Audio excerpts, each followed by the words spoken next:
So, The Racer 2020 starring Louis Tappe, Ian Glenn, Matteo Simone. It's a fantastic movie. I don't know why people are not talking about this movie. It's so much engaging. It's so much brilliantly shot. It's so much well paced. It's a one brilliant movie of 2020. It's a story about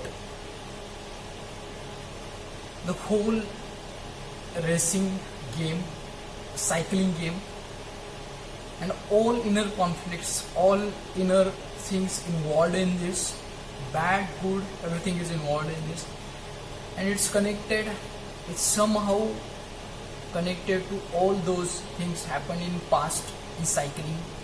We know the name of Armstrong and all the things happen around him. It's the story when the cycling competition was shipped for the Ireland for some reason from France, and it's world's top international cycling race tour, and everything connected about it.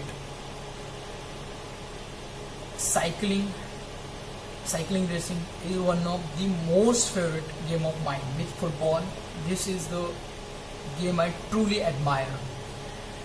And when they show you certain aspect of this whole game, the drug abuse in this, it's a whole world. They didn't just shown in this movie that it's bad, it's wrong, it's Euphoria. Yeah, Euphoria. It reminds me of Euphoria 2019, starring Zendaya, season 1 of Euphoria. It reminds me of that. The Racer reminds me all those things in short scale. There are personal conflicts, there are competition related relationships, and there is love, there is care, there is everything in this movie, and it's perfect in this 1 hour 30 minutes spacing. ये story है France के सबसे बड़े racing competition के बारे में, और उसमें चलने वाली सारी चीज़ों के बारे में, और एक इंसाइट देती है आपको कि रेसिंग का जो वर्ल्ड है, साइकिलिंग रेसिंग का जो वर्ल्ड है, वो किस तरह से कैरी आउट होता है.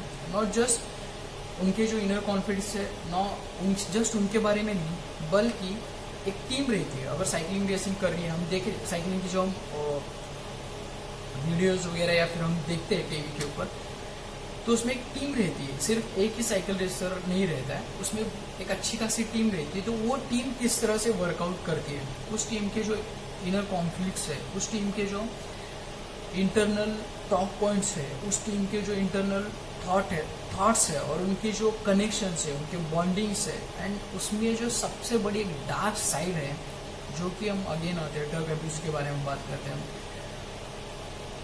क्रॉनिक ड्रग एडिक्शन के बारे में, ड्रग इन्वॉल्वमेंट के बारे में हम बात कर रहे हैं. अभी सभी स्पोर्ट्स में ये चीज़ें दिख रही है. इवन जो बड़ी बड़ी इंडस्ट्रीज है, वहाँ पे भी ड्रग का जो कनेक्शन है वो दिख रहा है हमें इस टाइम में. सो यहाँ पे एक जो रेसर है, जो मेन रोल प्ले किया है लुइस टापे ने, he played so brilliantly, and with that जो सिनेमेटोग्राफी है साइकिल रेसिंग की, जो पूरी की पूरी cinematography is fantastic. It's one hell of ride to watch. और उसी के साथ में किस तरह से, मतलब एक, अगर हम कोई भी मूवी देखते हैं, मैंने अर्लियर भी कहा था कि कैरेक्टर के साथ हम कनेक्ट होते हैं. जो एक म्यूजिकल धुन प्ले होता है, एक म्यूजिकल सॉन्ग प्ले होता है, अगर वो हमें बहुत ज़्यादा पसंद आया तो हम उसके साथ कनेक्ट होते हैं. सेम वे में रेसर में ये जो मोशन है, जो एक मूवमेंट है, वो एक म्यूजिकल नोट की तरह है. हम उसके साथ कनेक्ट होते हैं, हम उसको समझने का ट्राई करते हैं, हम अंडरस्टैंड करने का ट्राई करते हैं. इन द एंड एक मूवी मतलब क्या है, कुछ अंडरस्टैंडिंग, आपको एक एंटरटेनमेंट, आपको एक कुछ ब्रेन ट्रीट, ऐसा मैं इसी को मूवी बोलता हूँ. अगर आप नहीं बोलते हो तो let me what you think as a movie. So मैं ये बोल रहा था कि जो लुइस टापे ने कैरेक्टर प्ले किया है, सिनेमेटोग्राफी है, विजुअल्स है, एंड उसका एक ड्रीम रहता है कि ये इतना अच्छा खासा डोमेस्टिक रेसर है, इतने टाइम तक उसने बाइसिकल रेसिंग की है, वो उसको छोड़ ही नहीं सकता उस चीज़ को। लेकिन उसको जो टॉप का रेसर बनना है उसको अलाउड ही नहीं है, क्योंकि वो एक डोमेस्टिक, मतलब उसके में जो कैटेगरीज रहती है वो भी मुझे फर्स्ट टाइम ही मुझे भी पता चला। अगर आपको भी नहीं पता है तो आपको मूवी देखने के बाद पता चल जाएगा। और इन द एंड वो किस तरह से अचीव करता है, and it gives some meaning to his life with his dark side, it gives some hopes to his life, and it's a brilliant movie man, it's a fantastic movie. With alone एक fantastic thriller है इस year का।